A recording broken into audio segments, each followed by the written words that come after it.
सभी विद्यार्थियों को नमस्ते। D+SB के मैथ के बैच में आपका स्वागत है। तो भाई हम 11 चैप्टर कर चुके हैं, 12वां चैप्टर आज करेंगे रेशियो एंड प्रोपोर्शन का। वेरी इंपॉर्टेंट चैप्टर है आपका भाई, टीचिंग हो चाहे नॉन टीचिंग हो भाई, और टीचिंग में भी चाहे PRT हो, TGT हो, PGT हो, हर एग्जाम में इसके आने की संभावना है। तो भाई इसको थोड़ा सा ध्यान दें भाई, क्या कहते हैं इसकी प्रॉपर्टीज, इस पे ज्यादा फोकस डालें भाई, इसकी ज्यादा प्रैक्टिस करनी है। क्योंकि कुछ चैप्टर ऐसे हैं जो हर एग्जाम में नहीं आते, मगर कुछ चैप्टर ऐसे हैं जो हर एग्जाम में आने होते हैं भाई। तो इसलिए ये वही चैप्टर है, तो इस पे फोकस देना बहुत जरूरी है भाई। तो क्वेश्चन नंबर 1 पे आएंगे। क्या कह रहा है भाई क्वेश्चन नंबर 1?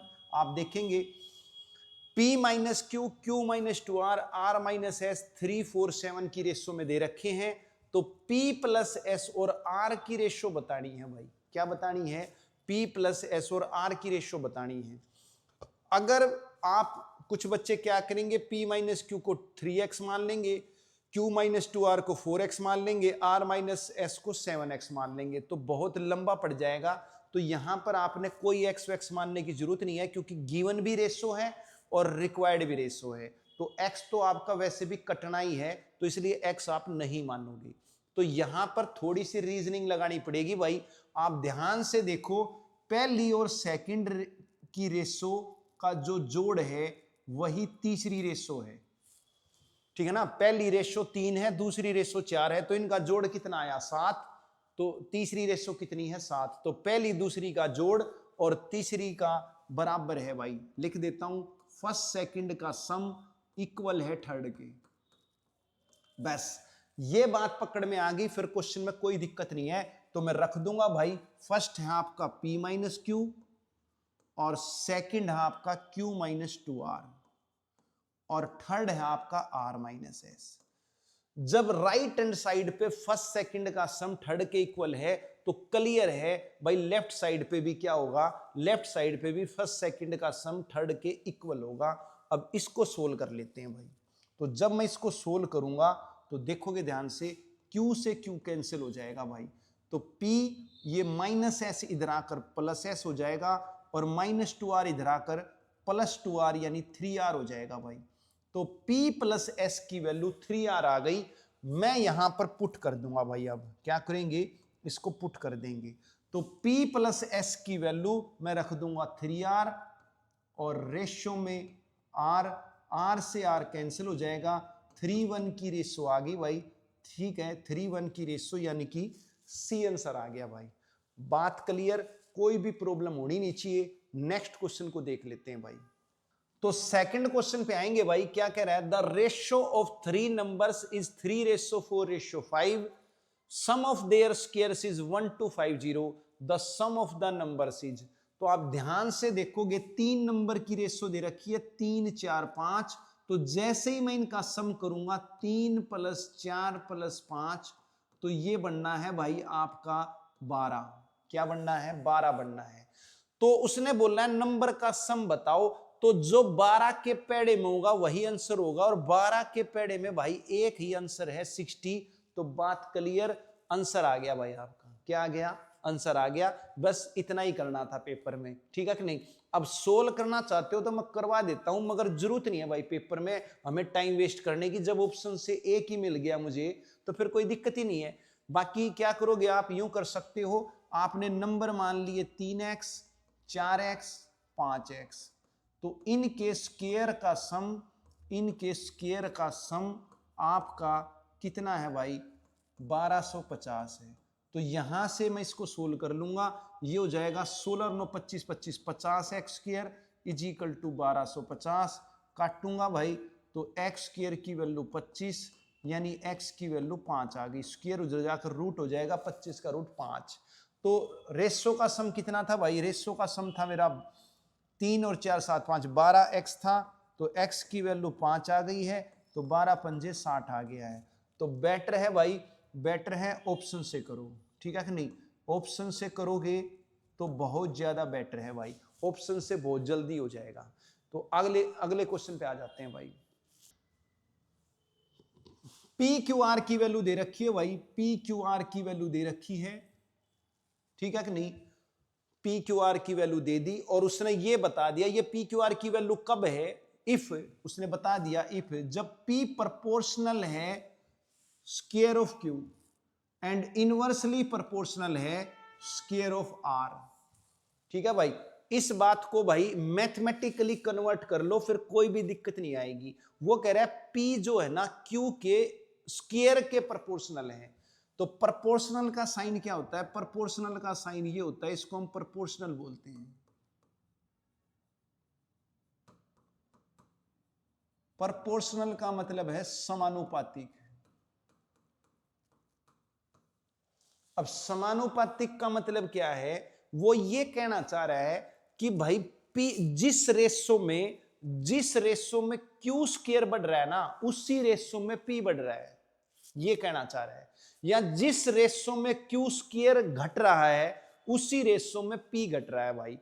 तो वो रेशो मुझे निकालनी है, ठीक है कि नहीं? प्रोपोर्शन को एक तरह से रेशो भी कह सकते हो भाई, किस अनुपात में बढ़ रहा है, किस रेशो में बढ़ रहा है या घट रहा है, वो हमें रिलेशन ढूंढना है बस। वो रिलेशन एक बार मिल गया फिर कोई दिक्कत नहीं है। फिर आगे क्या कह रहा है? P is inversely proportional to square of R। तो P जो है, तो यहां लिख देता हूं भाई Q स्क्वायर, फिर P, दोबारा P की बात कर रहा है, वो दोबारा P की बात कर रहा है। तो P इज प्रोपोर्शनल टू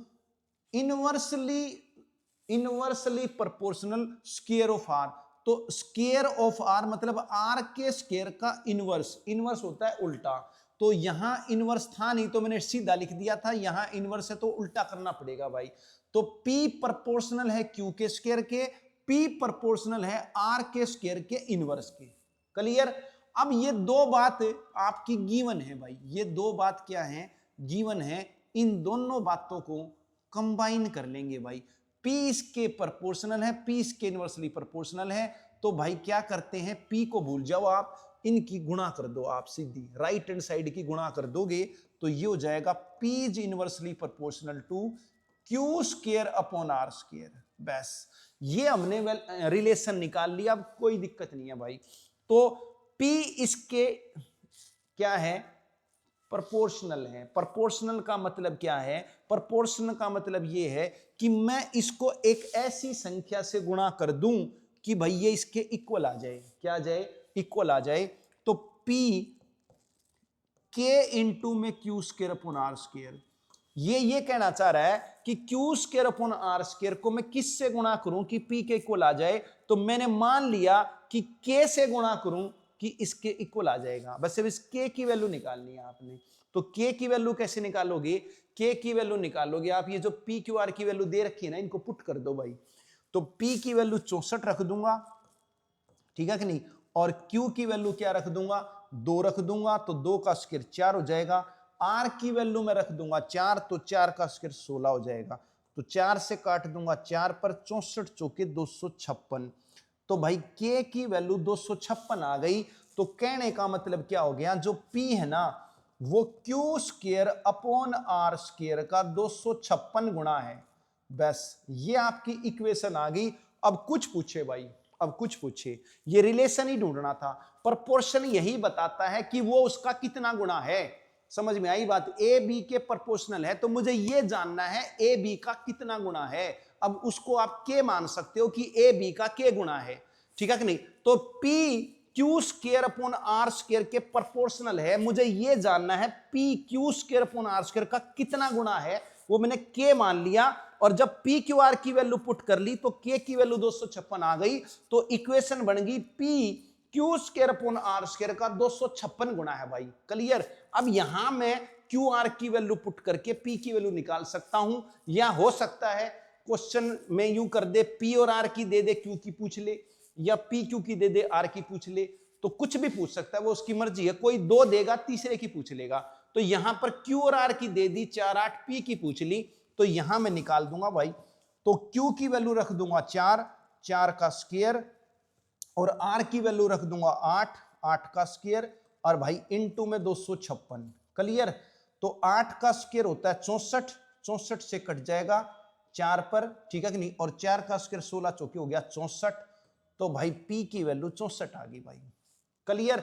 यानी पहले भी 64 थी, अब भी 64 ही आ गई। क्लियर? तो मुझे क्या है? मुझे रिलेशन ढूंढना होगा भाई, रिलेशन ढूंढना होगा। प्रोपोर्शनल यही बताता है कि वो उसका कितना गुणा है। अगर इनवर्सली बोले तो उल्टा करना है, इनवर्सली नहीं बोले तो सीधा करना है, बस इतनी बात थी और कुछ नहीं थी। तो नेक्स्ट क्वेश्चन पे आ जाते हैं भाई। तो फोर्थ क्वेश्चन पे आएंगे भाई। क्या कह रहा है फोर्थ क्वेश्चन, देख लेंगे एक बार, पढ़ लो। तो x रेशो y है 25, ए बी की रेशो है 13। तो भाई 3x से 2y भी 5y भी 6a की बतानी है। तो यहां पर भाई मानने की जरूरत नहीं है, जैसे रेशो क्या होती है, कट कर आती है। तो रियल में x की वैल्यू क्या है, 2k है, y की वैल्यू 5k है, तो k कट गया तो रेशो बन गई 2:5। तो मैं क्या करूंगा, यहां पर k वगैरह नहीं मानूंगा, क्योंकि कटना है भाई। अगर मैं रखूं बिगा तो कट जाएगा, कॉमन आकर को तो कोई फायदा होगा नहीं। तो इसलिए मैं क्या करूंगा ऐसे क्वेश्चन में, ठीक है कि नहीं, ऐसे क्वेश्चन में सीधी रेशो ही पुट कर देते हैं हम, और कुछ नहीं करते। तो सीधी रेशो पुट कर दोगे, 3x की जगह मैं रख दूंगा 2, a की जगह रख दूंगा 1, और प्लस 2y की जगह 5 रख दूंगा, और b की जगह रख दूंगा 3। बस x y a b की वैल्यू पुट करनी है आपने, और कुछ नहीं करना। तो 5 y की जगह मैं पुट कर दूंगा 5, और भाई b की जगह पुट कर दूंगा क्या कहते हैं 3, और फिर प्लस माइनस, अब माइनस है 6 इंटू में x की जगह रख दूंगा 2, और a की जगह रख दूंगा 1। अब इसको सोल्व कर लूंगा भाई। तो 3 दूनी 6, 5 दूनी 10 या 30, 30 और 6 36 हो गया, और नीचे हो गया आपका 25 या 75, 6 दूनी 12, 75 में से 12 गए 63 हो गया, 9 से काटूंगा 9 चौक 36, 9 सत्ते 63, सी आंसर आ गया भाई। तो कुछ भी नहीं करना था, सीधा एक्स वाई ए बी की वैल्यू पुट करनी थी आपने, बाकी कैलकुलेशन है, ठीक है। तो नेक्स्ट क्वेश्चन पे आ जाते हैं। तो पांचवा क्वेश्चन देखेंगे। पी क्यू की रेशो दे रखी है भाई 3-4, पी क्यू की रेशो दे रखी है आपको 3-4, और भाई क्यू आर की रेशो दे रखी है 1-2, क्यू आर की रेशो दे रखी है 1-2। अब प्रॉब्लम हो गई, क्या प्रॉब्लम होगी भाई, क्यू की रेशो यहां 1 है, यहां 4 है, तो ये गलत है भाई, इसको ठीक करना पड़ेगा। क्योंकि क्यू की वैल्यू 4 लूंगा तो फिर 1 बुरा मान जाएगा, और 1 लूंगा तो 4 बुरा मान जाएगा। तो ऐसा काम कर लेते हैं ना कि कोई भी बुरा ना माने। तो क्यू की वैल्यू यहां 4 है तो यहां भी 4 बना लूं, या फिर यहां 1 बना लूं। तो कौन सी बनाऊं वो आगे पता चलेगा भाई। तो आगे देखते हैं। आर एस की रेशो कितनी दे रखी है भाई, आर एस की रेशो दे रखी है 2-3। फिर एस टी की रेशो कितनी दे रखी है भाई, एस टी की रेशो दे रखी है 3-5। अब क्या है, एस की रेशो यहां 3 है तो यहां भी 3 ही है, तो एस में कोई कंट्राडिक्शन नहीं है। फिर आर की रेशो यहां 2 है तो यहां भी 2 है, तो आर में भी कोई कंट्राडिक्शन नहीं है। सिर्फ कंट्राडिक्शन क्यू में है भाई, किस में है, क्यू में कंट्राडिक्शन है। तो ये अगर मैं यहां 4 से गुणा करूंगा ना तो ये सेम हो जाएंगी, क्यू की वैल्यू सेम हो जाएगी, लेकिन फिर मुझे फिर इस आर की बिगड़ जाएगी। तो इनकी तो पहले ही ठीक है, मैं इनकी क्यू बिगाड़ू। तो एक काम कर लेता हूं, यहां क्यू की 1 है तो इसको भी 1 ही बना लेता हूं। तो मैं 4 से भाग कर लेता हूं भाई। तो मैं इसको 4 से भाग कर लूंगा तो ये हो जाएगा 3/4 और रेशो 1। तो अब आप ये देखोगे कि भाई क्यू की रेशो भी सेम हो गई, क्यू की रेशो भी क्या हो गई, सेम हो गई। आर की भी हो गई, आर एस की तो पहले ही थी, क्यू की भी सेम कर ली। अब कोई दिक्कत नहीं है। अब वो कह रहा है पी प्लस क्यू की वैल्यू बताओ, तो सेम हो गई है, तो जो रेशो है ना वही मान लोगे आप वैल्यू। तो पी की वैल्यू 3/4 रख दोगे, तो पी की वैल्यू क्या रख दोगे, 3/4 रख दोगे। प्लस में क्यू की वैल्यू कितनी रख दोगे भाई, क्यू की वैल्यू 1 रख दोगे। फिर रेशो एस, एस की रेशो आपकी 3 है, और टी की रेशो आपकी 5 है। बस इसको आप सोल्व कर लो, एलसीएम लोगे 7/4 और रेशो, और 5 और 3 8। तो जब एलसीएम लोगे तो ये हो जाएगा 7/32। तो 7/32 की रेशो आ गई, पहला आंसर आ गया भाई। बस एक काम करना है, कंट्राडिक्शन चेक करनी है। आर में कोई कंट्राडिक्शन नहीं, एस में कोई कंट्राडिक्शन नहीं, क्यू में कंट्राडिक्शन है। तो कंट्राडिक्शन मतलब विरोधाभास है भाई, यहां Q1 है वहां 4 है, दोनों जगह सेम करना है, बस बाकी वैल्यू पुट कर देनी है। तो आगे चलते हैं। तो छठे क्वेश्चन पे आएंगे भाई। What number should be subtracted from each of the number so that remainder are in proportion. अब प्रोपोर्शन का मतलब क्या है, देखो पहले आया था प्रोपोर्शनल, ये है प्रोपोर्शन। तो प्रोपोर्शन हमेशा 4 नंबर होते हैं भाई, कितने होते हैं, 4 नंबर होते हैं। अगर वो कहता है कि A B C and D ये प्रोपोर्शन में है, किस में है, प्रोपोर्शन में है, तो क्या मतलब है भाई इसका, प्रोपोर्शन होता है समानुपात। क्या होता है, समानुपात। तो क्या बताता है समानुपात, समानुपात ये बताता है कि पहली दूसरी की रेशो बराबर होगी तीसरी चौथी की रेशो। ये प्रपोर्शन बताता है, मतलब ए बी की रेशो बराबर होगी सी डी के। क्लियर? तो यहां पर 4 नंबर दिए हैं, तो कह रहा है कि अभी तो ये प्रपोर्शन में नहीं है, कुछ घटाने पर ये प्रपोर्शन में हो जाएंगे। तो वो क्या घटाऊं? तो मैं अगर x मानूं और फिर सोल्व करूं तो बहुत लंबा हो जाएगा। तो बेटर क्या है, ऑप्शन उठाओ भाई, ठीक है कि नहीं? ऑप्शन उठा के हम घटा घटा के देख लेंगे। तो मान लिया मैंने 5 घटाया भाई, तो मैं 23 में से 5 घटा लेता हूं भाई, ठीक है? सब में से घटाना है भाई, 30 में से भी 5 घटा लेता हूं, मैं 57 में से भी 5 घटा लेता हूं, और भाई मैं 78 में से भी 5 घटा लेता हूं। मैंने पहला ऑप्शन चेक कर लिया, ठीक है कि नहीं? तो घटाता हूं तो क्या होता है भाई, 18 आ जाता है, यहां आपका 25 आ जाता है, यहां आपका क्या कहते हैं 52 आ जाता है, और यहां आपका 73 आ जाता है। तो आप ये देखो, क्या ये प्रपोर्शन में बने? प्रपोर्शन का मतलब बता दिया। क्या पहली 2 की रेशो और अंतिम 2 की रेशो बराबर बनी भाई? नहीं बनी ना। ये तो 18 25 है, ये 52 73 है, कुछ कट भी नहीं रहा भाई, ठीक है नहीं? तो ये सेम नहीं बनी, तो कैंसिल। तो 5 नहीं हो सकता भाई, 5 नहीं हो सकता। तो मैं फिर अगला ऑप्शन लूंगा 6। तो 6 घटाऊंगा भाई, तो जब 6 घटाऊंगा तो अब लिखने की जरूरत नहीं है, सीधा ही घटा देता हूं भाई। तो 23 में से 6 घटाऊंगा तो कितना हो गया भाई? 17 हो गया, ठीक है कि नहीं? फिर 30 में से 6 घटाऊंगा तो कितना हो गया? 24 हो गया। फिर अगला 57 में से 6 घटाऊंगा तो 51 हो गया। फिर 78 में से 6 घटाऊंगा 72 हो गया। तो क्या ये रेशो बराबर बनी? दिखाई तो नहीं दे रही बराबर, मगर बन जाएंगी कैसे? काट लो एक बार, ये कट रही हैं भाई, यहां तो कट नहीं रही थी ना, तो यहां तो कट रही हैं। 3 से कट रहा है, 3 से कट गया 17, 3 से कट गया 24, तो बिल्कुल भाई बराबर आ गई, बराबर आ गई। तो यही आंसर है। तो बेटर है भाई ऑप्शन लो और घटा घटा के देखो। प्रपोर्शन का मतलब पहली 2 की रेशो और भाई अंतिम 2 की रेशो बराबर आनी चाहिए। अंतिम 2 का मतलब फर्स्ट सेकंड की और थर्ड फोर्थ की बराबर आनी चाहिए। तो आगे चलते हैं। तो 7वां क्वेश्चन आएंगे, पिछले क्वेश्चन की तरह ही है भाई, पिछले क्वेश्चन की तरह ही है। When x is subtracted from number से, ठीक है कि नहीं? फ्रॉम नंबर से, ये छोटी छोटी टाइपिंग में गलती हो जाती है। तो when x is subtracted from numbers 9 15 27 the remainders are in continued proportion भाई। तो जो आपके रिमाइंडर्स हैं वो कंटिन्यूड प्रोपोर्शन में है। What is the value of x? तो x की वैल्यू क्या है? तो भाई उसने ये बोला है कि 9 में से x घटाऊं, 9 में से x घटाऊं, 15 में से x घटाऊं, और भाई 27 में से x घटाऊं, तो ये कंटिन्यूड प्रोपोर्शन में होने चाहिए भाई। अब ये कंटिन्यूड प्रोपोर्शन क्या है? पीछे आया था प्रपोर्शन, यहां है कंटिन्यूड प्रपोर्शन। अब उसमें क्या था? प्रपोर्शन में फर्स्ट सेकंड की रेशो और थर्ड फोर्थ की बराबर होती है, और कंटिन्यूड प्रपोर्शन में क्या है? कंटिन्यूड नाम से ही पता चल रहा है, कंटिन्यूड का मतलब लगातार। यहां लगातार टर्म्स की रेशो बराबर होती है। कंटिन्यूड प्रपोर्शन को आप जीपी सीरीज भी बोल सकते हो। तो जीपी सीरीज क्या होती है?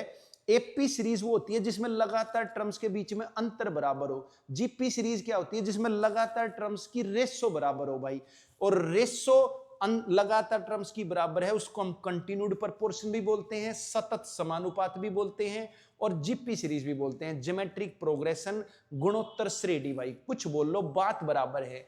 तो अब मैं क्या करूंगा? अगर इसको सोल्व करूंगा तो लंबा हो जाएगा, वही ऑप्शन की मदद ले लूंगा भाई, ठीक है कि नहीं? तो ऑप्शन उठाता हूं भाई। तो 9 में से 8 गए, ठीक है कि नहीं? मैं 8 लेता हूं भाई, x की वैल्यू 8 लेके चलता हूं। तो 9 में से 8 गए 1, और भाई 15 में से 8 गए 7, और 27 में से 7 गए क्या कहते हैं 20। तो 1 7 की रेशो और 7 20 की रेशो बराबर है? नहीं है भाई, लगातार की देखनी है। पहले तो देख रहे थे पहली दूसरी और तीसरी चौथी की, यहां तो 3 ही टर्म है भाई। तो पहली दूसरी की और दूसरी तीसरी की देखनी है मुझे, बराबर नहीं आई तो भाई 8 कैंसिल, फिर मैं 5 लूंगा, ठीक है? तो मैं x की वैल्यू 5 लेता हूं भाई, ठीक है कि नहीं? फिर x की वैल्यू 5 लेता हूं, 9 में से 5 गए 4, और भाई 15 में से 4 गए 11, और भाई 27 में से 5 गए 22। तो ये रेशो 4 11 की है, और ये रेशो कितनी है? ये रेशो 1 2 है। तो ये पहली तो 1 2 नहीं है, दूसरी तीसरी की तो 1 2 आ गई, मगर पहली दूसरी की तो 1 2 आई नहीं, तो इसका मतलब ये भी आंसर नहीं है भाई। तो 5 भी कट गया। फिर मैं उठा के देखूंगा 3, अब मुझे 3 ही देखना है, अगर ये नहीं मिला तो 4 तो अपने आप है फिर, तो मैं 3 को देख लेता हूं एक बार, ठीक है। तो x की वैल्यू 3 रहूंगा, तो 9 में से 3 गए 6, ठीक है भाई, और फिर 15 में से 3 गए 12, अरे भाई ये हो जाएगा 27 में से 3 गए 24। अब मैं चेक करूंगा, यहां रेशियो मेरी 1 2 आ गई भाई, और भाई सेकंड थर्ड की भी 12 दूनी 24 1 2 आ गई, तो ये लगातार टर्म्स की रेशियो इक्वल आ गई, तो मतलब भाई कंटिन्यूड प्रोपोर्शन में बन गए, मतलब जीपी सीरीज बन गई। तो भाई सी आंसर है आपका। तो उसने यही बोला था, घटाने के बाद कंटिन्यूड प्रोपोर्शन बनना चाहिए। क्या घटाऊं, तो एक्स मानना है उसने, तो एक्स की वैल्यू क्या लूं, ऑप्शन से उठा लो भाई, सबसे बेस्ट है ऑप्शन से उठा लो, वही आंसर आ जाएगा। तो क्लियर। 8वें क्वेश्चन पे आ जाते हैं। 8th क्वेश्चन पे आ जाते हैं। If a ratio b ratio c, then what is the value of a की पावर 8 रेशियो b की पावर 8। ठीक है भाई, तो देखो आप ध्यान से, a ratio b is equal to b ratio c। तो पिछले क्वेश्चन वाली बात होगी ना भाई, लगातार टर्म्स की रेशियो बराबर है a b की b c की, तो ये a b c किस में हो गए भाई, ये a b c continued proportion में हो गए, यानी कि जीपी सीरीज बन गई भाई आपकी। क्या बन गई, जीपी सीरीज बन गई। तो इसको सोल्व करने का बेटर तरीका क्या है भाई, आप इन तीनों को ना जीपी में लेट कर लो भाई, कोई 3 टर्म लेट कर लो जो जीपी में हो। तो मैंने लेट कर ली 1 2 4, तो 1 2 4 जीपी सीरीज में है, क्योंकि इसकी रेशो भी 1 2 है, इसकी भी 1 2 है। कुछ भी मान सकते हो आप, कुछ भी मान सकते हो, 1 3 9 भी मान सकते हो, 1 3 9 भी मान सकते हो, इसकी 1 3 है, इसकी भी 1 3 है, तो कुछ भी मान सकते हो। मैं क्या करता हूं भाई, मैं 1 2 4 मान लेता हूं। छोटी वैल्यू मान लूंगा उतना ज्यादा बढ़िया है, बड़ी मान लूंगा उतना ज्यादा क्या कहते हैं, कैलकुलेशन बढ़ जाएगी भाई मेरी, तो इसलिए मैंने छोटी मान ली भाई। तो अब मैं क्या करूंगा, मुझे निकालना क्या है, मुझे निकालना है a की 8 रेशियो b की 8। तो a मैंने मान लिया 1 और b मैंने मान लिया 2, तो भाई 1 रेशियो 2 की 8 आना चाहिए भाई। क्या आना चाहिए मेरा आंसर, मेरा आंसर 1 रेशियो 2 की 8 आना चाहिए। अब सारे ऑप्शन में कहीं भी मुझे 1 रेशियो 2 की 8 नहीं दिखाई दिया। क्यों नहीं दिखाई दिया, क्योंकि मैंने तो ए बी की वैल्यू पुट करी है ना, और ऑप्शन ए बी में है, तो मैं ऑप्शन में भी ए बी की वैल्यू रख के देखूंगा, तो जिस ऑप्शन से 1 रेशियो 2 की 8 आ जाएगा वही मेरा आंसर होगा। तो पहला ऑप्शन है ए की 4 सी की 4, ए मैंने 1 मानना है, तो 1 की 4, और भाई सी मैंने मानना है 4, तो 4 की 4, तो 1 4 को मैं 2 की 2 लिख सकता हूं, तो 4 की 4 को मैं 2 की 8 भी लिख सकता हूं। तो ये तो भाई मेरा पहले ही ऑप्शन से आ गया, बात क्लियर, तो मेरा आंसर फर्स्ट हो गया। अब अगर आप बी में रखोगे तो ध्यान से देखो, बी क्या मानना है मैंने 2, ठीक है कि नहीं, तो ये तो 2 की 8 1 हो गया, तो ये तो गलत हो गया, ठीक है कि नहीं। अगर आप तीसरे ऑप्शन में रखोगे तो बी मैंने क्या मानना है भाई 2, तो ये हो गया 2 की 2, और सी मैंने कितना मानना है, सी मानना है मैंने 4, तो 4 की 2, तो ये कट गया, ये 4 है और ये कितना है, ये 16 है, तो 1 4 की रेशो हुई, 1 4 मतलब 1 2 2 की रेशो हुई, 4 को 2 की पावर 2 लिख सकता हूं। तो मेरी तो आनी चाहिए थी 1 रेशो 2 की 8, ये तो आ रही 1 रेशो 2 की 2, तो इसका मतलब सी भी कट गया। समझ में आई बात, जब मुझे पहला मिल ही गया तो मैं बाकी चेक क्यों करूं, फिर भी मैंने आपको चेक करके दिखा दिए हैं संतुष्टि के लिए भाई, ठीक है कि नहीं। क्योंकि कई बार क्या होता है, पहले ही ऑप्शन से आंसर आ जाए तो भी बच्चे को संतुष्टि होती नहीं, तो इसलिए मैंने बताया था। तो ऐसे ही आप अगले ऑप्शन में चेक करोगे तो वहां से 1 रेशो 2 की 8 नहीं आएगी भाई, पहले से ही आ रही है, तो एक ही आंसर होना है, दो आंसर थोड़ी ना होने हैं भाई, ठीक है। तो अपने क्या किया, एज्यूम कर लिया भाई, एज्यूम कर लिया ए बी सी जीपी में है, दे नहीं रखा उसने जीपी में है, मुझे साफ दिखाई दे रहा है, उसने बोला ना ए बी की रेशो बी सी की रेशो बराबर है, मतलब लगातार टर्म्स की रेशो बराबर है, फर्स्ट सेकंड की फिर सेकंड थर्ड की, तो लगातार टर्म्स की रेशो बराबर है, जीपी सीरीज है, लेट करके पुट कर लो, जिससे भाई ऑप्शन मैच खा जाए वही आंसर है। क्लियर, आगे चलते हैं। 9वें क्वेश्चन पे आएंगे। Ratio of monthly income of 2 person is 12 11। तो भाई दो व्यक्तियों की मंथली इनकम यानी कि मासिक आय का अनुपात दे रखा है 12 11। अब वो कह रहा है, पूछा क्या उसने, पूछा ये है कि उनकी मंथली इनकम का जोड़ बताओ। तो मासिक आय का अनुपात 12 11 है, तो 12 11 का अगर मैं जोड़ कर लूं यहां पर, तो 12 11 का जोड़ कितना होता है, 23 होता है। तो जो मासिक आय का जोड़ होगा ना वो 23 के पेड़े में होगा भाई। क्या होगा, ये बात गारंटीड है, 23 के पेड़े में होगा। मगर 23 के पेड़े में अगर मैं ऑप्शन देखूं तो भाई मुझे 2 मिल गए 23 के पेड़े में। ये भी है क्या, 23 एकम 23 और नहीं ये, हाँ ये भी मिल गया भाई, 3 मिल गए मेरे को तो 23 के पेड़े में। प्रॉब्लम हो गई तो इसलिए मुझे सोल्व ही करना पड़ेगा। तो कोई दिक्कत नहीं है घबराने वाली, सोल्व कर लेते हैं। तो 2 व्यक्ति हैं, पहला व्यक्ति है, दूसरा व्यक्ति है, उनकी आय का अनुपात, उनकी इनकम की रेशो जो है वो दे रखी है 12-11। अब बचत सेविंग, सेविंग है हर एक की बराबर, ईच की सेविंग है भाई 8000, तो इसकी सेविंग भी 8000 है पहले व्यक्ति की, दूसरे व्यक्ति की भी सेविंग 8000 है। इन दोनों व्यक्तियों की सेविंग बराबर है। फिर बचत में अगर आय में से बचत घटाऊंगा तो खर्च आ जाता है भाई, क्या आ जाता है, खर्च आ जाता है, यानी कि एक्सपेंडिचर। उसकी रेशो दे रखी हमें कितनी भाई, 4:3, खर्च का अनुपात 4:3 दे रखा है, तो ये हो गया आपका 4:3। क्लियर। तो बचत आती है, बचत कैसे आती है भाई, बचत आती है, सेविंग कैसे आती है, इनकम में से जब मैं एक्सपेंडिचर घटाऊंगा तो घटाना भाई, इनकम मेरी 12 है, पहले व्यक्ति की इनकम 12 है और खर्च मेरा 4 है, तो 12 में से 4 घटाऊंगा तो बचत कितनी आ गई, 8 की आ गई, और दे कितनी रखी है, 8000। क्लियर।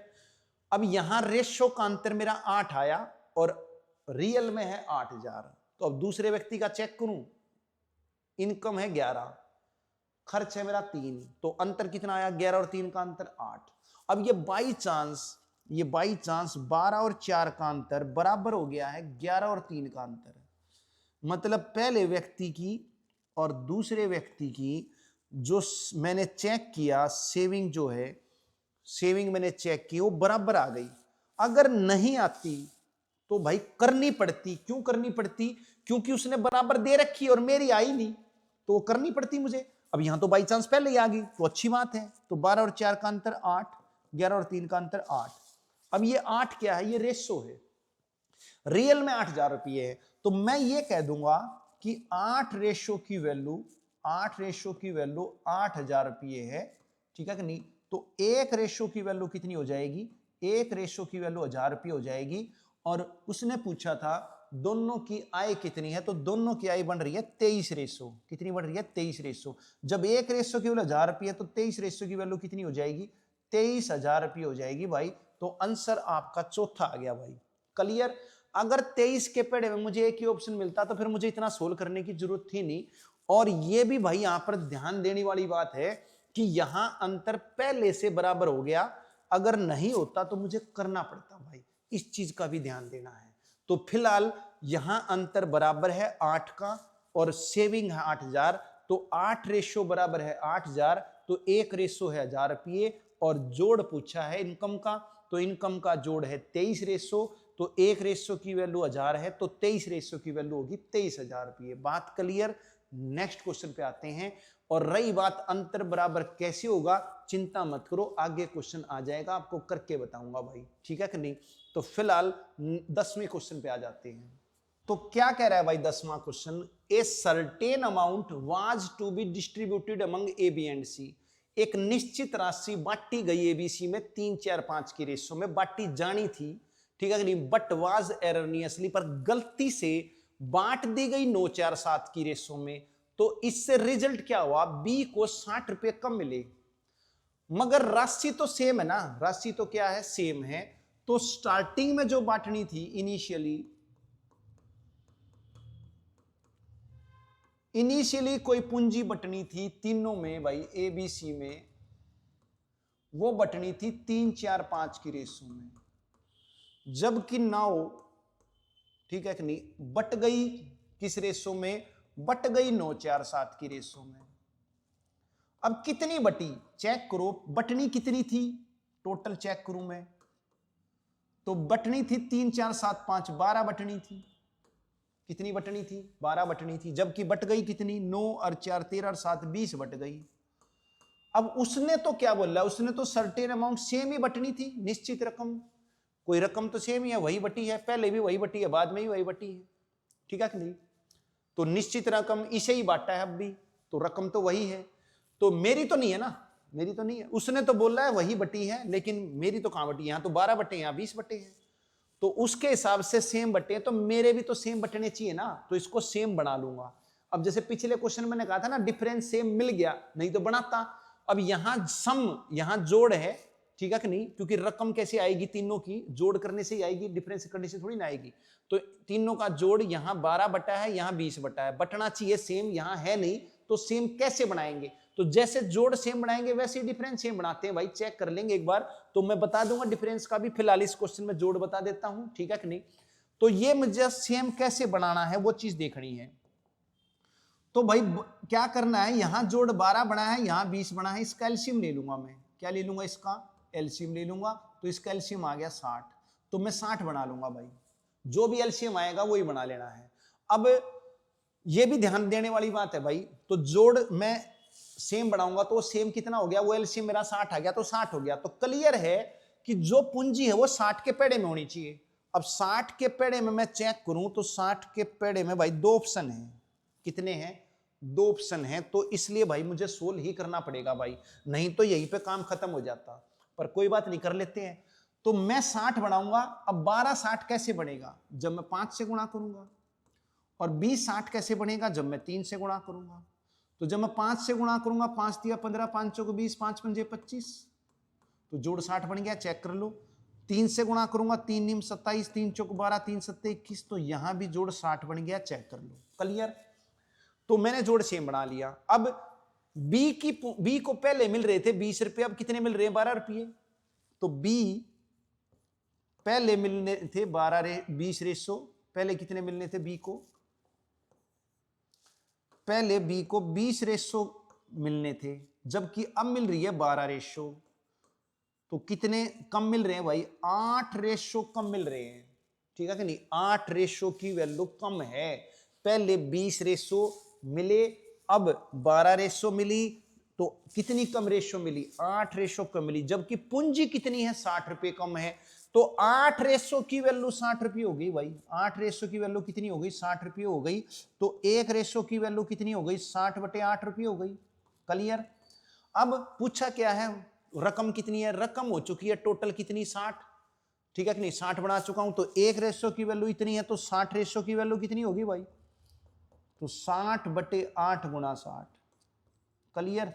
इसको सोल्व कर लेंगे भाई, ठीक है कि नहीं, तो मैं इसको सोल्व कर लूंगा, तो काट लेता हूं, 4 दुनिया 8, 4 से काट दूंगा 15, और भाई 2 से काट दूंगा 30, तो 15 3 45, 450 रुपये भाई बांटे जाने थे, ठीक है कि नहीं, तो आंसर आ गया आपका सी, बात क्लियर। तो भाई कुछ नहीं था, जो पूंजी थी वो सेम बटी है, बस पहले 3 4 5 की रेशो में बटनी थी, अब 9 4 7 की रेशो में बट गई, तो ये रेशो गलत है मगर पूंजी वही है, तो यहां जोड़ बनाया पूंजी का 12, यहां बनाया 20, तो उसके हिसाब से सेम है, मेरे हिसाब से रेशो के हिसाब से गलत है, मेरा हिसाब मतलब रेशो का हिसाब, यानी जो एग्जामिनर ने रेशो दे रखी वो गलत है, तो इस रेशो को हम ठीक करेंगे भाई, तो इसको सेम बनाएंगे, एलसीएम 60 आया तो 60 बना लिया, बस फिर कोई नहीं दिक्कत नहीं है भाई, फिर तो इजी है। तो बी को पहले 20 मिल रहे थे, अब 12 मिल रहे हैं, तो 8 कम मिल रहे हैं, तो ये रियल में थोड़ी ना है, तो रेशो है, तो 8 रेशो कम मिले हैं, जबकि रियल में 60 रुपए कम मिले हैं, तो 8 रेशो की वैल्यू 60 रुपये है, तो 1 रेशो की वैल्यू 60 बटे 8, और भाई टोटल पूंजी 60 रेशो, तो 60 रेशो की वैल्यू गुणा 60 कर दूंगा, बाकी कैलकुलेशन है भाई। तो नेक्स्ट क्वेश्चन को देख लेते हैं। तो 11वें क्वेश्चन पे आएंगे भाई, ratio of income of A B and C is 1 to 3 and their expenses, वो यहां भी वही क्वेश्चन आ गया इनकम एक्सपेंडिचर का भाई, ठीक है कि नहीं, पहले भी आया था एक बार इनकम एक्सपेंडिचर का, तो सेम क्वेश्चन है लगभग। तो ए बी सी की जो इनकम की रेशो है वो है आपकी 1 2 3, क्लियर भाई, और एक्सपेंडिचर की रेशो है भाई 2 3 4, ठीक है। ए की इनकम है 20,000 रुपये और बचत है आपकी 8,000, तो मैं ए का एक्सपेंडिचर निकाल लेता हूं भाई, ए का एक्सपेंडिचर निकाल लेता हूं, ए का एक्सपेंडिचर कितना हो जाएगा इनकम माइनस सेविंग, तो इनकम है आपकी 20,000 और भाई बचाए हैं उसने 8,000, तो खर्चे कितने भाई, 20 में से 8 घटा दूंगा, 12,000 खर्चे। क्लियर? तो बी सॉरी ए का खर्च, बी का भूल गया, ए का खर्च 12,000 है, ए का खर्च कितना है 12,000 है, जबकि खर्च का अनुपात कितना है, ए का 2, तो और मुझे दे रखा है 12,000 रुपये, तो इस 2 को 12,000 बनाना है, इस 2 को क्या बनाना है 12,000 बनाना है। तो 2 12,000 कैसे बनेगा भाई, ठीक है कि नहीं? तो 2 12,000 कैसे बनेगा, जब मैं इसको 6,000 से गुणा कर दूंगा, तो 6 दूनी 12,000, तो 6 तिया 18,000 और 6 चौक 24,000। क्लियर? तो भाई जैसे ही मैंने ए का खर्च बनाया 12,000, बी सी का भी आ गया मेरा खर्च, कोई दिक्कत नहीं है। अब उसने बोला है बी की बचत बताओ, तो बी की बचत कैसे निकलेगी भाई, बी की बचत निकलेगी, ठीक है, बी की बचत निकलेगी इनकम माइनस एक्सपेंडिचर। तो बी का एक्सपेंडिचर तो आ चुका है, इनकम और निकाल लेता हूं। अब इनकम कैसे निकाल लूंगा भाई, ए की इनकम 20,000 है, ए की इनकम कितनी है 20,000 है, तो मैं अगर ये 20,000 बना दूं ए की इनकम, तो बी की भी आ जाएगी, तो 20,000, तो 20 दूनी 40,000 और 20 तिया 60,000। क्लियर? तो सी की भी आ गई। जैसे ही 20 से गुणा करोगे तो ए की इनकम 20,000 आ जाएगी, तो ए की आ गई तो बी की भी आ जाएगी, सी की भी आ जाएगी। तो बी की इनकम 40,000 और खर्च है 18,000, तो बचत आ गई भाई। तो घटा दो भाई, 40,000 माइनस में 18,000 करूंगा, तो भाई बी की बचत 22,000 आ गई, यानी कि आंसर हो गया आपका सेकंड। बात क्लियर? तो कोई भी दिक्कत होनी नहीं चाहिए भाई, ठीक है नहीं, सिंपल क्वेश्चन था, यहां तो कोई कंट्राडिक्शन बनी नहीं रही थी, तो अगर कोई कंट्राडिक्शन बनती तो फिर भाई थोड़ी तिकड़मबाजी करनी पड़ती। तो यहां तो सिंपल था। क्या सिंपल था भाई, कि ए की इनकम दे रखी है, बना लो, बी सी की भी आ जाएगी। फिर ए का एक्सपेंडिचर नहीं दे रखा, सेविंग दे रखी है, तो सेविंग माइनस करूंगा एक्सपेंडिचर आ जाएगा, तो एक्सपेंडिचर बना लो 12,000, तो बी सी का भी आ जाएगा। फिर घटा लो, बी की बचत आ जाएगी, सी की भी निकाल सकते थे, अब तो किसी की भी निकाल सकते हो। तो आगे चलते हैं। तो 12वें क्वेश्चन पे आएंगे भाई। 3 क्लास में स्टूडेंट्स की रेशो है 5-6-8, अगर हर क्लास में 20 स्टूडेंट बढ़ा दिए जाए तो 7-8-10 की रेशो हो जाती है भाई, ठीक है। तो रेशो है 5-6-8 की, रेशो है 5-6-8 की, और पहले रेशो अब 20-20 स्टूडेंट बढ़ा दिए, यहां भी 20 बढ़ा दिए, यहां भी 20 बढ़ा दिए, और यहां भी 20 बढ़ा दिए, तो कह रहा है कि रेशो हो जाती है अब, वो हो जाती है 7-8-10 की।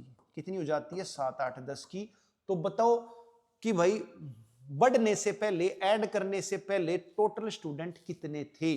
तो भाई टोटल चेक करूं, बढ़ने से पहले इनका जोड़ 5 और 6 11 और 8 19, तो 19 की रेशो में जो होगा वही आंसर होगा। 19 की रेशो में एक ही ऑप्शन है, वही आंसर आ गया पहला, जरूरत ही नहीं कुछ करने की, ठीक है कि नहीं। लेकिन अगर आप जानना चाहते हो इसको सोल्व कैसे करें तो बता देता हूं भाई, कोई दिक्कत नहीं है, क्योंकि अब उसने क्या बोला है, उसने बोला है 20-20 बढ़ाए हैं, तो यहां अंतर सेम होना चाहिए, उसके हिसाब से अंतर सेम है ना। तो मैं ये चेक करूंगा क्या रेशो में भी अंतर सेम है, चेक कर लेता हूं। 5 2 7, 6 2 8, 8 2 10, तो कुदरती यहां अंतर सेम है, नहीं होता तो बनाता, ठीक है कि नहीं। कैसे बनाता आ जाएगा क्वेश्चन, सिखाऊंगा, चिंता मत करो। अभी तक मुझे अंतर सेम मिल रहा है, नहीं है तो बढ़ाएंगे हम, ठीक है। तो अंतर है रेशो का 2, तो 2 रेशो की वैल्यू कितनी है भाई, 2 रेशो की वैल्यू है 20, ठीक है कि नहीं। और 1 रेशो की वैल्यू कितनी हो जाएगी, 1 रेशो की वैल्यू हो जाएगी 10 स्टूडेंट, और उसने बोला पहले स्टूडेंट कितने थे 5 और 6 11 और 8 19 रेशो, तो 1 रेशो की वैल्यू 10 है, तो 19 रेशो की वैल्यू कितनी होगी 190 होगी। तो भाई सोल्व भी करोगे तो इस तरीके से आप सोल्व कर लोगे, कोई भी दिक्कत आनी नहीं है भाई। बस यहां पर एक ही बात ध्यान देने लायक है कि यहां 20 बढ़ रहे हैं, यहां भी 20 बढ़ रहे हैं, यहां भी 20 बढ़ रहे हैं, तो मैंने देखा रेशो कितनी बढ़ रही है, रेशो 2 ही बढ़ रही है, तो 2 रेशो की वैल्यू 20 हो गई। लेकिन अगर यहां 2 बढ़ रही होती और यहां 3 बढ़ रही होती तो फिर मैं सेम करता, समझ में आई बात, तभी मैं ये सोल्व कर सकता था, अदरवाइज नहीं। तो अच्छी बात है, मिल रहा है अभी तक डिफरेंस सेम, नहीं मिलेगा तो हम बढ़ाएंगे, क्या दिक्कत है। तो आगे चलते हैं। तो क्या कर रहा है भाई 13वां क्वेश्चन, 3242 रुपये XYZ में बांटे जाने थे भाई, ठीक है नहीं, बांटे जाने थे। अब वो कह रहा है कि अगर 18 13 11 रुपये डिक्रीज कर दिया जाए हर एक का शेयर, तो अब रेशो हो जाती है 3 6 7, तो नया शेयर बताओ जेड का। कोई दिक्कत नहीं है भाई। तो पहले बटने थे 32 42, तो अब कितने कम बटे हैं? अब 18 13 11 कम घटे हैं, तो इसमें से 18 13 और 11 घटा देता हूं भाई। तो 32 42 में से 18 13 31 और 11 42, यानी कि अब 3200 रुपये बटने हैं। कितने बटने हैं? 3200 रुपये बटने हैं, ठीक है कि नहीं। और किस रेशो में बटने हैं भाई? ये 3200, ये 3200 3 6 7 की रेशो में बटने हैं। तो ये 3200 क्या है? टोटल है तीनों का। तो रेशो का टोटल कितना आ गया भाई? 3 6 9 7 16।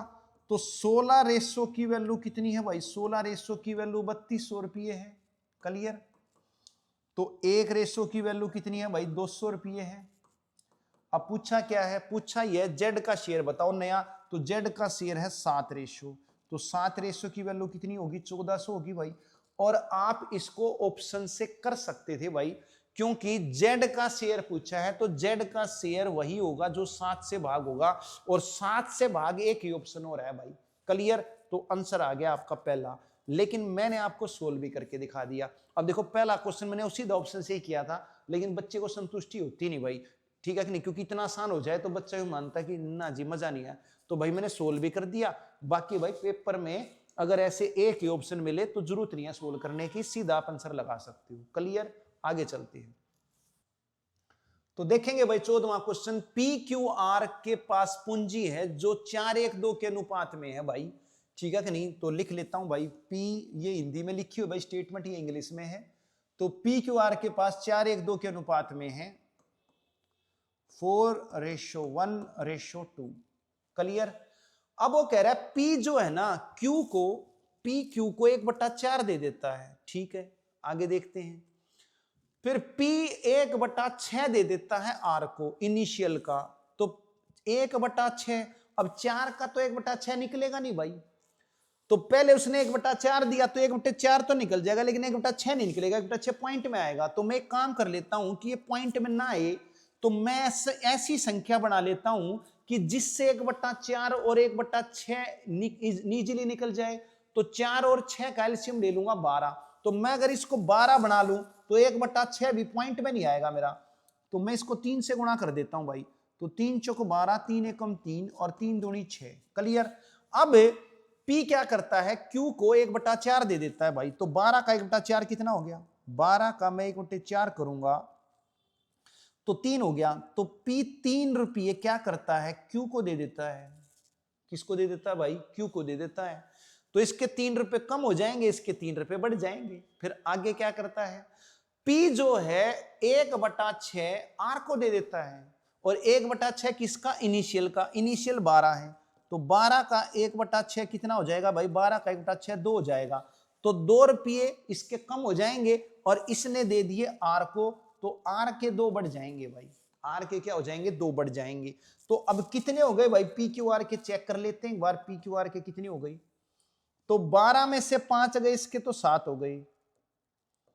3 और 3 6 इसके हो गई, और इसके 6 और 2 8 हो गए। क्लियर? मगर बात अभी भी रुकी नहीं है, आगे फिर बोल दिया उसने R 1/2 न्यू सम का Q का, ठीक है कि नहीं।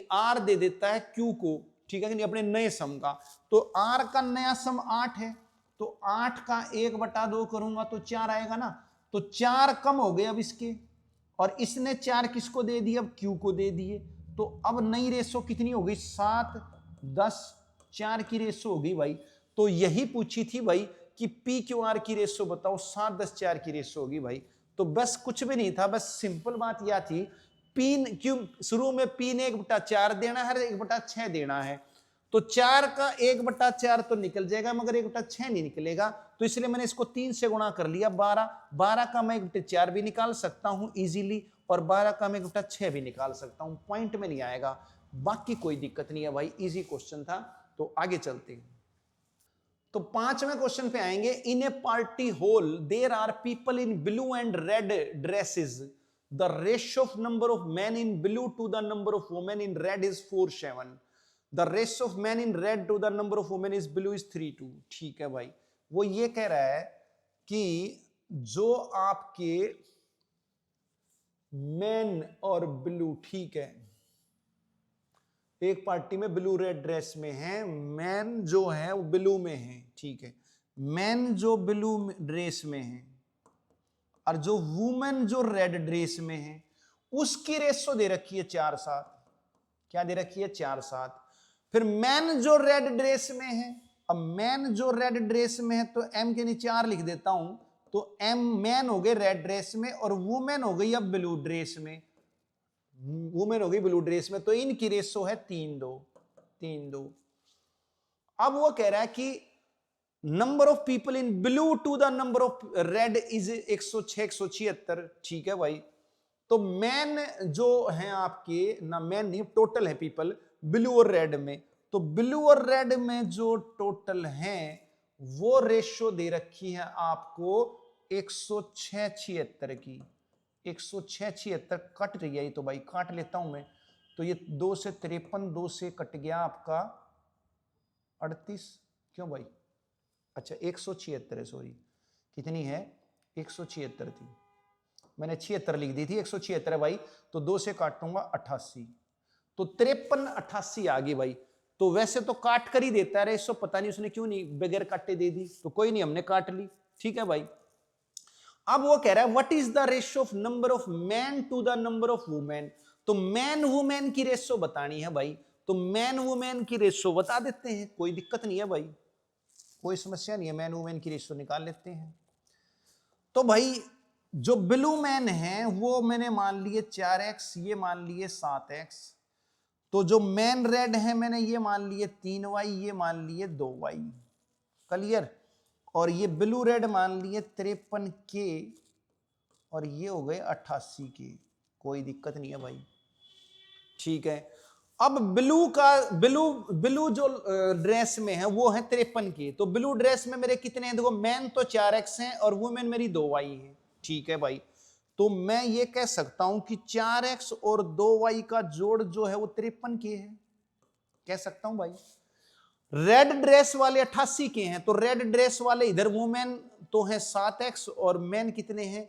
मैन है 3y, तो 7x 3y का जोड़ मैं कह सकता हूं, 7x 3y का जोड़ मैं ये कह सकता हूं 88 के है, क्लियर।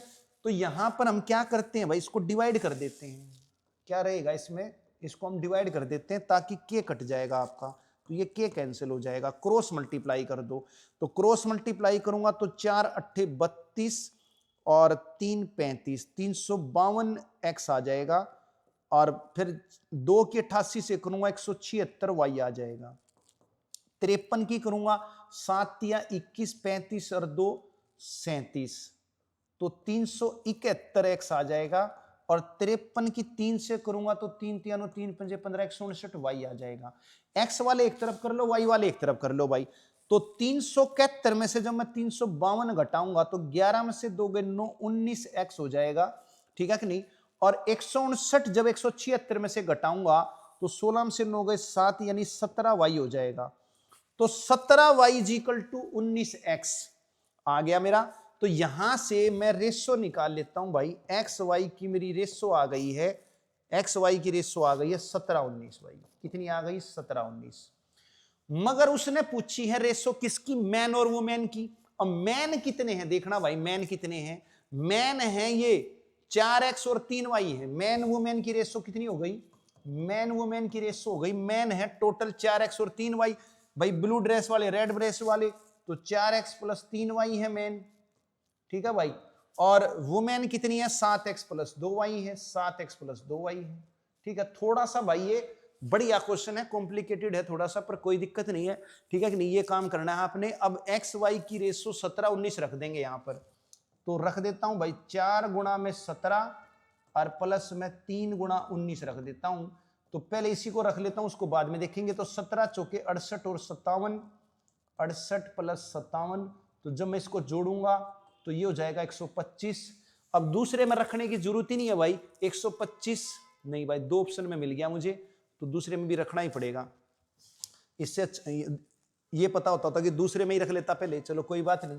तो ये हो जाएगा 7 गुणा में ये हो जाएगा 17 और 2 गुणा में हो जाएगा 19, तो ये हो जाएगा भाई 119 प्लस में 38, तो जब मैं इसको जोड़ूंगा तो ये आ जाएगा 157। क्लियर भाई? तो तीसरा आंसर आ गया भाई। क्या आ गया? तीसरा आंसर आ गया भाई। तो बात क्लियर? थोड़ा सा कॉम्प्लिकेटेड है, कोई दिक्कत नहीं है भाई, आ जाते इस टाइप के क्वेश्चन एक आधी बार, ठीक है। तो देखेंगे क्या है, मैन बॉयज और मैन, ब्लू ड्रेस में मैन और रेड ड्रेस में वुमेन की रेशो 4:7 है, मैंने 4x 7x मान लिए। रेड ड्रेस में मैन और ब्लू ड्रेस में वुमेन 3y 2y हैं, और ब्लू ड्रेस के टोटल ये हैं, ठीक है कि नहीं। तो भाई ब्लू ड्रेस वालों का टोटल है मेरा 53। तो ब्लू ड्रेस वाले कौन कौन से हैं? ब्लू ड्रेस वाले मेरे 2y और 4x हैं, तो 4x 2y का जोड़ है 53। रेड ड्रेस वालों का जोड़ है 88। रेड ड्रेस वाले इधर देखूं मैं, देखो इधर 7x और 3y, तो इनका जोड़ है 88। अब इसको डिवाइड करके xy की रेशो निकाल लो और पुट कर लो, बस ये काम करना है भाई, बाकी कोई दिक्कत नहीं है भाई। तो आगे चलते हैं भाई, नेक्स्ट क्वेश्चन पे आ जाते हैं। तो 16 क्वेश्चन पे आएंगे भाई। The ratio of number of boys to the number of girls in a college 720 students is 4:5। भाई 720 बच्चे हैं, 720 बच्चे हैं जिसमें बॉयज हैं और गर्ल्स हैं, और उनकी रेशियो दे रखी है 4:5। तो रेशियो का जोड़ हो गया 9। तो 9 रेशियो की वैल्यू, 9 रेशियो की वैल्यू है भाई 720।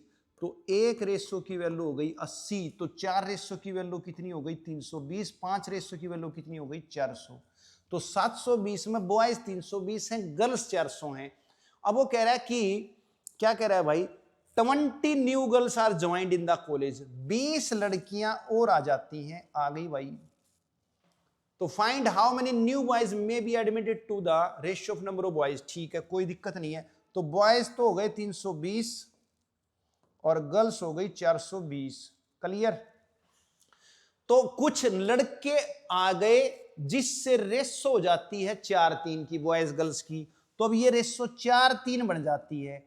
कुछ लड़के अगर आ जाएं तो रेशो 4:3 बन जाती है। तो लड़के आए हैं ना, लड़कियां तो आई नहीं, ठीक है कि नहीं। तो लड़कियां कितनी होनी चाहिए? लड़कियां होनी चाहिए 420। तो इसको मैं 420 बना लूंगा 140 से गुणा करके। तो ये हो जाएंगे 420, तो 140 से गुणा करूंगा, ये हो जाएंगे 560। तो अगर लड़कियां 420 हैं, ठीक है कि नहीं, तो लड़के कितने होंगे? लड़के 560 होंगे। तो पहले तो 320 थे, अब 560 हो गए। तो कितने बढ़ गए भाई? 560 में से 320 घटा लूंगा, मतलब 240 लड़के बढ़े हैं भाई। यही पूछा था कि लड़के कितने आए कि रेशो मेरी 4:3 हो जाए। तो लड़के आए, लड़कियां थोड़ी ना आई। तो लड़कियां पहले 420 थी, अब भी 420 ही हैं। तो ये 420 है नहीं, ये तो 3 रेशो है। तो इसको मैं 420 बनाऊंगा 140 से गुणा करके, तो लड़के आ जाएंगे। तो कितने बड़े पता चल जाएगा, कोई दिक्कत नहीं है भाई। तो आंसर आ गया आपका 4th। क्लियर? नेक्स्ट क्वेश्चन देख लेते हैं भाई। तो 17वें क्वेश्चन पे आएंगे भाई। एक बैग में 420 रुपये हैं, जिसमें 5 रुपये, 2 रुपये और 1 रुपये के सिक्के हैं भाई। ठीक है, 5 रुपये, 2 रुपये और 1 रुपये के सिक्के हैं, ठीक है कि नहीं। तो सिक्कों की संख्या का अनुपात, कॉइन्स की रेशो दे रखी है भाई आपको, कितनी दे रखी है? ये 2, 3, 5 की रेशो दे रखी है। क्लियर? तो कह रहा है बैग में कुल सिक्कों की संख्या कितनी है, ये बतानी है भाई हमें। तो एक काम कर लेता हूं, ये मैंने मान लिए 2x सिक्के हैं, ये 3x सिक्के हैं, ये 5x सिक्के हैं। तो अमाउंट निकल जाएगी भाई, अमाउंट। तो मैं गुणा कर दूंगा, 5 दूनी 10x रुपये हो गई पूंजी। इसकी कितनी हो गई? 2 3 6x रुपये हो गई। इसकी कितनी हो गई? 5x रुपये हो गई। तो टोटल पूंजी कितनी हो गई? 10 और 6 16 और 5 21x रुपये हो गई मेरी पूंजी। जबकि टोटल पूंजी तो गिवन है भाई 420 रुपये। टोटल पूंजी तो गिवन है 420 रुपये। तो 21x रुपये को लिख दूंगा 420 रुपये के बराबर। क्लियर? तो यहां से x की वैल्यू कितनी आ गई? 20 आ गई भाई। ठीक है, नहीं रुपीज से रुपीज कैंसिल हो जाएगा। तो x की वैल्यू कितनी आ गई? 20 आ गई। अब उसने पूछा क्या? कुल सिक्कों की संख्या। तो कुल सिक्कों की संख्या कितनी है भाई? कुल सिक्कों की संख्या आपकी 10x है। तो x की जगह में 20 रख दूंगा, तो कुल सिक्के हो गए मेरे 200। बात क्लियर? तो आंसर आ गया 4th। तो इजी क्वेश्चन था, कोई भी प्रॉब्लम होनी नहीं चाहिए भाई। बस आपको ये तो पता होना ही चाहिए कि भाई 5 रुपए के सिक्के 2x हैं, तो पूंजी कितनी होगी? गुणा करूंगा, 5 गुणा 2 10x। बस ये गुणा करने वाली बात दिमाग में चढ़नी चाहिए, बाकी कुछ नहीं है भाई। तो आगे चलते हैं। 18 पे आएंगे भाई। एक आदमी के पास 480 रुपये है, जिसमें 1 रुपये, 5 रुपये और 10 रुपये के नोट हैं, और हर तरह के नोटों की संख्या बराबर है भाई। हर तरह के नोटों की संख्या कितनी है? बराबर है। तो मैं मान लेता हूं XX नोट है। 1 रुपये के कितने नोट हैं? X नोट हैं। क्लियर भाई? और 5 रुपये के कितने नोट हैं? 5 रुपये के भी X नोट है। ठीक है भाई। और फिर 10 रुपये के कितने नोट हैं? 10 रुपये के भी X नोट है। तो सारे मैंने XX नोट मान लिए, और टोटल पूंजी मेरी 480 रुपये है। तो पिछले क्वेश्चन की तरह ही है भाई, ठीक है कि नहीं? वहां बस अलग अलग थे, यहां बराबर हैं, तो इसलिए XX मान लिए। वहां रेशो दे रखी थी खुद, यहां बराबर है, 1:1 है। तो जोड़ लेते हैं भाई। तो ये हो जाएगा 10 और 5 15 और 1 16X रुपये। तो 16X रुपये बराबर है 480 रुपये। अब वही है, पूंजी कैसे निकलेगी? नोट गुणा में रुपये। जो नोट है, नोट जो फेस वैल्यू है उसकी मुझे, ठीक है कि नहीं, कितने रुपए के नोट हैं वो क्या बताता है? फेस वैल्यू बताता है। तो फेस वैल्यू को कोइंस से गुणा करूंगा, अमाउंट आ जाएगा। बस ये गुणा करने वाली बात दिमाग में चढ़नी चाहिए। तो रुपीज से रुपीज कट जाएगा, तो X की वैल्यू आ गई 30। तो X की वैल्यू 30 है। टोटल सिक्के बताने थे भाई, टोटल नोट बताने थे। तो टोटल नोट है X X X, मतलब 3X है। तो 3 गुणा में 30, 90। कोई दिक्कत? तो भाई टोटल नोट 90 है। चाहो तो आप ऑप्शन से भी कर सकते थे, जैसे 3 हिस्सों में बांट लेते और फिर गुणा करके देख लेते, जोड़ 480 बनना चाहिए। लेकिन भाई चौथा ऑप्शन था, तो इतने 3 ऑप्शनों में मैं कैलकुलेशन करता इतनी देर में वैसे ही हो जाएगा सोल्व। क्लियर? तो नेक्स्ट क्वेश्चन पे आ जाते हैं। तो भाई 19वें क्वेश्चन पे आएंगे। ए बैग कंटेन्स 50 पैसे, 25 पैसे, ₹1 कॉइन्स इन द रेशियो 245। तो भाई पिछले क्वेश्चन की तरह ही है, लगातार तीसरा क्वेश्चन आ गया है भाई। तो 50 पैसे इनको क्या बोलेंगे? ये कॉइन की फेस वैल्यू है। क्या है? फेस वैल्यू है। जो सिक्के पे छपा होता है, जो नोट पे छपा होता है, उसको फेस वैल्यू बोलते हैं। तो 50 पैसे का सिक्का है, 25 पैसे का सिक्का है, और 1 रुपये का सिक्का है। तो ये जो फेस वैल्यू है, ये मैं सेम कर लेता हूं। अभी तक क्या थी? सेम थी। यहां अलग अलग है, यहां रुपीज में है, यहां पैसे में है, तो इसको रुपीज में बना लेता हूं। तो ये हो जाएगी 1/2 रुपीज, और ये हो जाएगी 1/4 रुपीज, और ये तो पहले ही रुपीज में है। क्लियर? तो मैंने क्या किया? मैंने इनको सेम बना लिया। पैसे में थे, पैसे के रुपये बना लिए। 1 पैसे में क्या कहते हैं? 1/100 रुपये होते हैं। तो 1 पैसे में 1/100 होते हैं, तो 50/100 करूंगा, 1/2 रुपये। 25 पैसे 25/100, 1/4 रुपये। क्लियर? अब कॉइन्स की रेशो दे रखी है आपको। कॉइन्स की रेशो दे रखी है, कितनी दे रखी है? 2 4 5।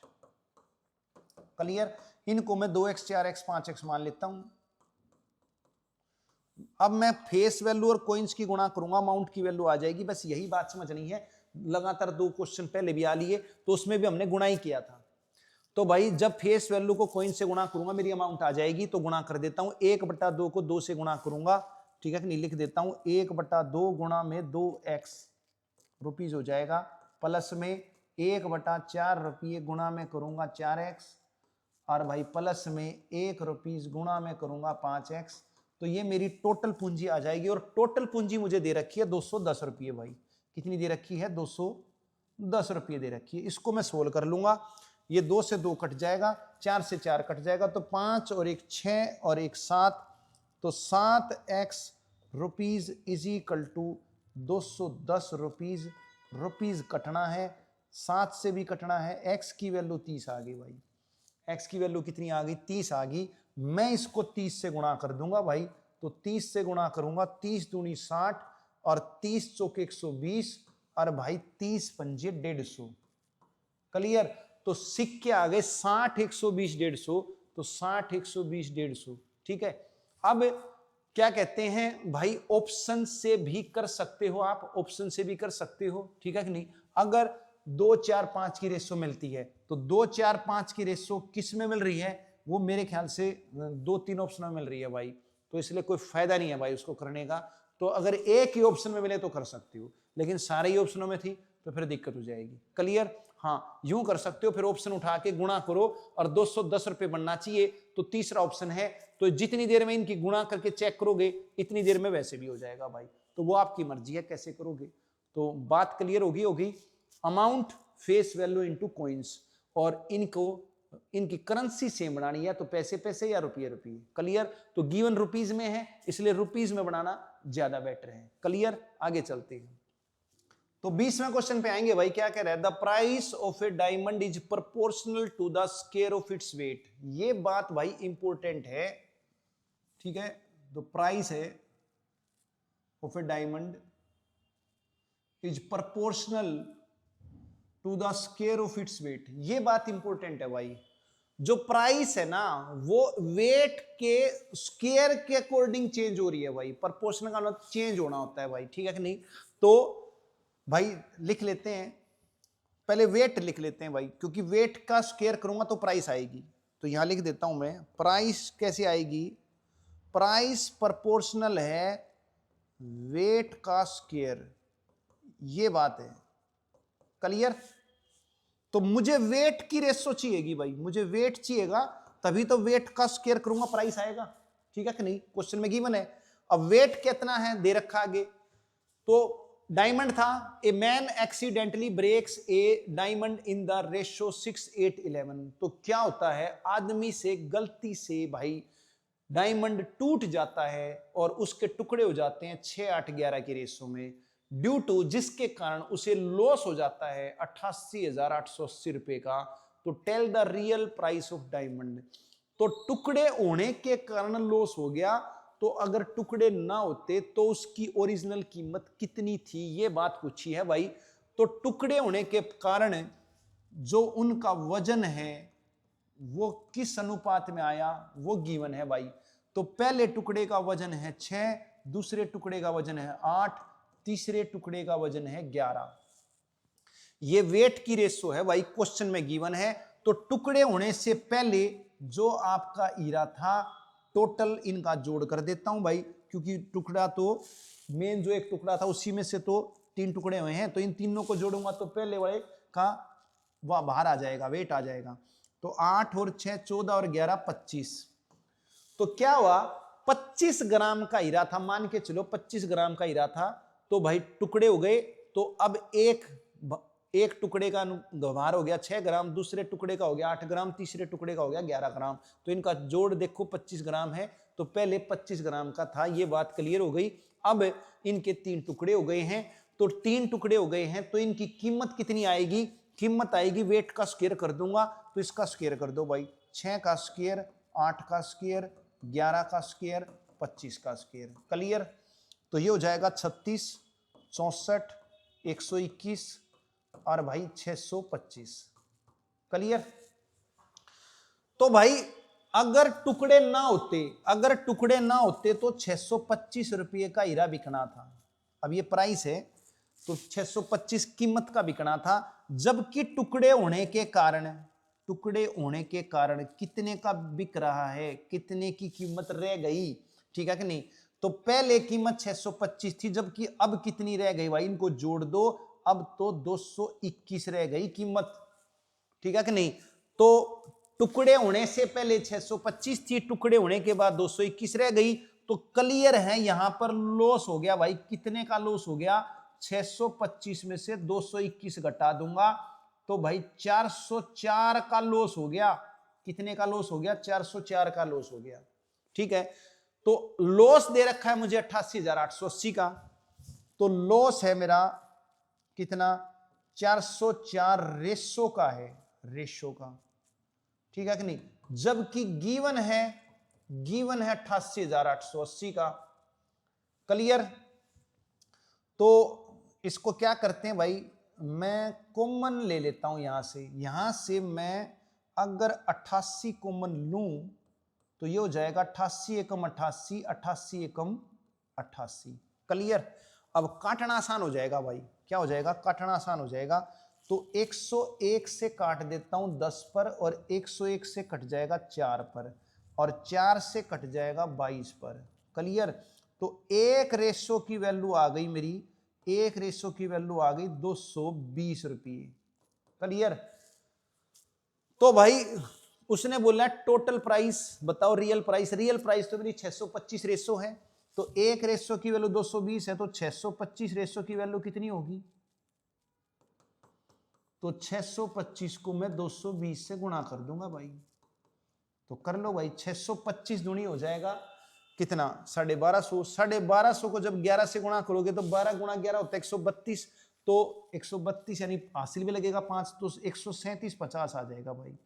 तो 1,37,000, ठीक है कि नहीं?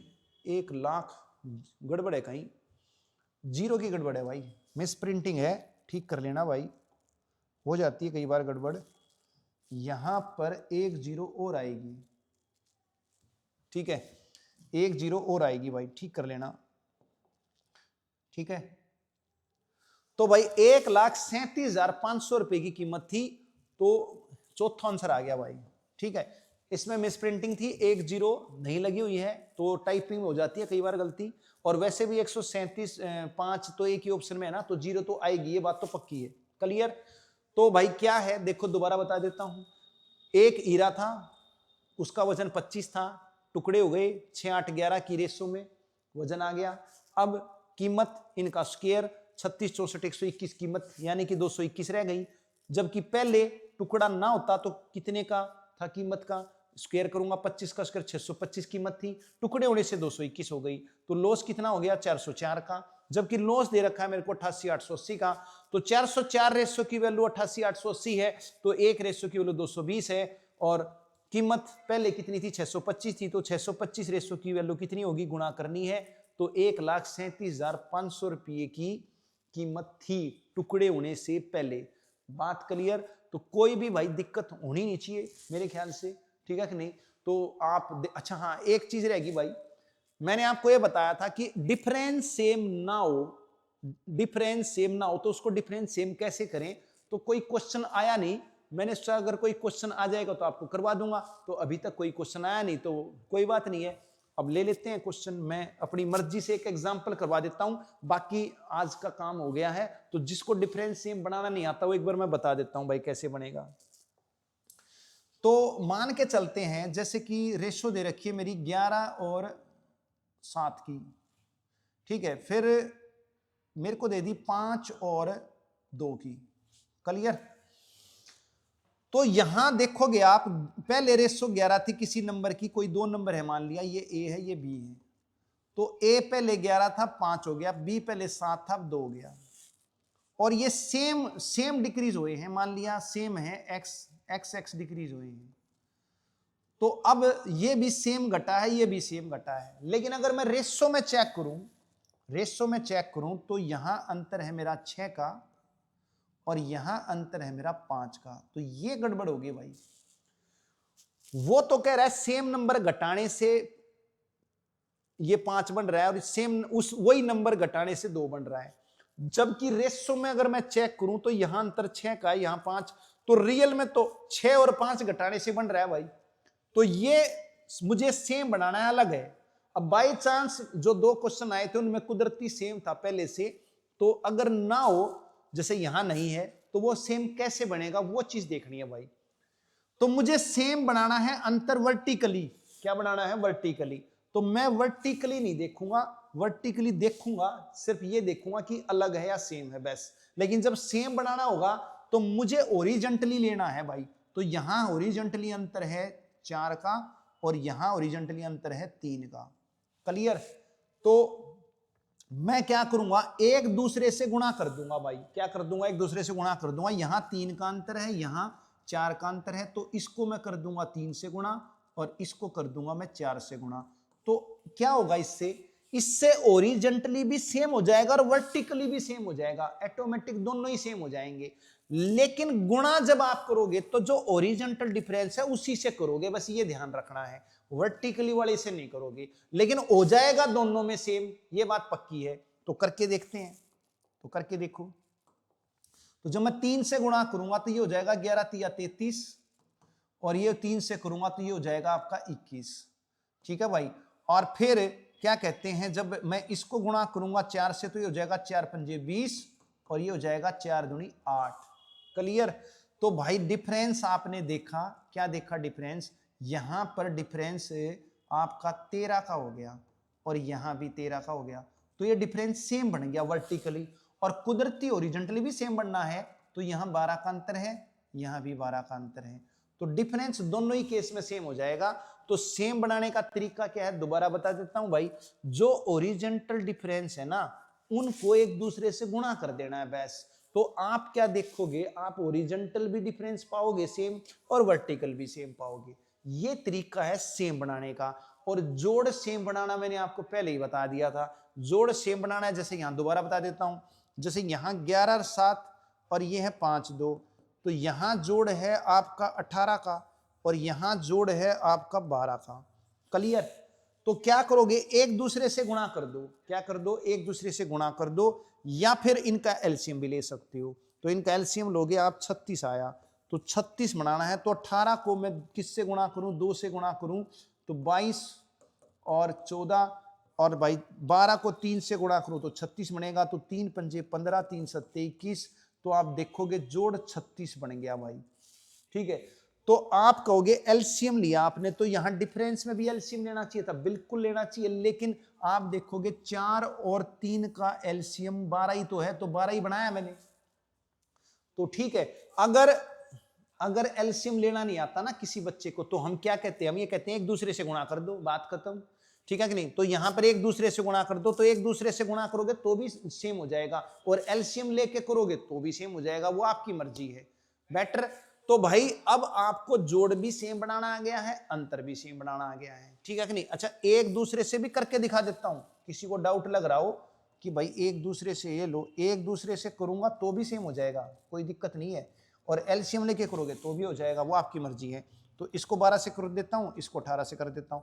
अब जिसको एलसीएम लेना नहीं आता ना, तो उसको हम यही बोल देते हैं भाई एक दूसरे से कर दो। ठीक है, तो 12 गुणा 11 132, 12 से 84, तो 18 गुणा करूंगा, 18 पंजे 90, 18 से 126। तो अब आप देखोगे इनका जोड़ सेम हो चुका है भाई। ठीक है कि नहीं? तो 216 जोड़ हो चुका है, तो यहां भी 216 हो चुका है भाई। क्लियर? तो जोड़ सेम बन गया। तो भाई डिफरेंस में भी यही काम करना है, एक दूसरे के अंतर से गुणा कर दोगे, और जोड़ में भी यही काम करना है, एक दूसरे के जोड़ से गुणा कर दोगे तो जोड़ सेम हो जाएगा। बस यही बात है। यहां जोड़ 12 था, इसको 12 से कर दिया, यहां जोड़ 18 था, इसको 18 से कर दिया, यहां अंतर 3 था, इसको 3 से कर दिया, यहां अंतर 4 था, इसको 4 से कर दिया। तो अंतर के केस में वर्टिकली और ओरिजेंटली दोनों में ही सेम हो जाएगा, लेकिन जोड़ के केस में तो भाई ओरिजेंटली सेम होगा, वर्टिकली सेम नहीं होगा। क्लियर? एक ही में होगा यहाँ तो। ठीक है कि नहीं? तो हम ओरिजेंटली ही होगा, यहाँ पर वर्टिकली नहीं होगा, अंतर दोनों में हो जाएगा। बात क्लियर? तो कोई भी दिक्कत होनी नहीं चाहिए भाई। तो मैंने आपको अच्छी तरीके से जो कंसेप्ट आए हैं बीच में, ताकि अगर ऐसे क्वेश्चन दोबारा बनाए एग्जामिनर तो भाई आपके अटके ना। समझ में आई बात? तो मैंने इस ढंग से आपको जो भी बीच बीच में कंसेप्ट आया, जो जो आपकी प्रॉपर्टी लगी, वो मैंने समझा दी है भाई। बाकी प्रैक्टिस आपको करनी है भाई। ठीक है, क्वेश्चन इसी टाइप के हैं, मैंने बढ़िया क्वेश्चन छाटे हैं जो आज तक आए हुए हैं, उनमें से बढ़िया अलग अलग टाइप के क्वेश्चन ले लिए भाई। ठीक है कि नहीं? तो इनको आपने दोहराना है, और बाकी फिर वही अपना डेली क्लास आपकी 12 बजे आती है। तो भाई कल अपना नए चैप्टर के साथ मिलते हैं। तो पुनः सभी को नमस्ते।